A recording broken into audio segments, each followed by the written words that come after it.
या ये क्या हुआ?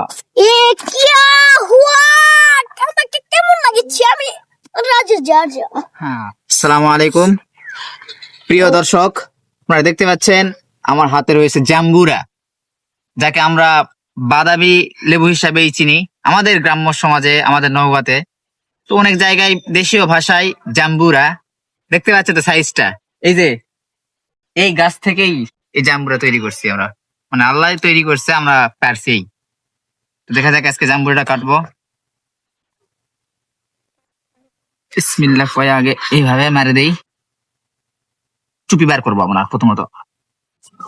তো বন্ধুরা, এর ফাঁকে আমি আপনাদের মাঝে কিছু কথা বলতে চাই। সেটা হচ্ছে, আমাদের নওগাঁর কাফি পেজে আমরা নিয়মিত পুরস্কার দিয়ে থাকি। তো আপনারা যদি পুরস্কার নিতে চান তাহলে সপ্তাহে 7টা পোস্টে, পাবলিশ হওয়া পোস্টে কমেন্ট করুন, এবং পাশাপাশি এখন শেয়ার বাধ্যতামূলক করতে হবে। যদি শেয়ার না থাকে, শুধু কমেন্ট থাকে, তাইলে সেই কমেন্ট গ্রহণযোগ্য হবে না। সুতরাং 7টায় কমেন্ট করুন, সাথে শেয়ার করুন, তাইলে আপনার পুরস্কার পাবেন। পুরস্কারটি 20 থেকে এখন 30 টাকা হয়ে গেছে। তো অবশ্যই অবশ্যই বেশি বেশি কমেন্ট করবেন, সাথে শেয়ার করবেন। या ये क्या हुआ? আমাকে কেমন লাগছে? আমি রাজেশ যা হ্যাঁ, আজকে এটা মাথায় দিয়ে আমরা একটা ভক্ষণ করবো ইনশাআল্লাহ। তো দেখতে পাচ্ছেন তো বাদামি জাম্বুরার সাইজটা দেখেন, আর ক্যাপ, দিস ইজ ক্যাপ।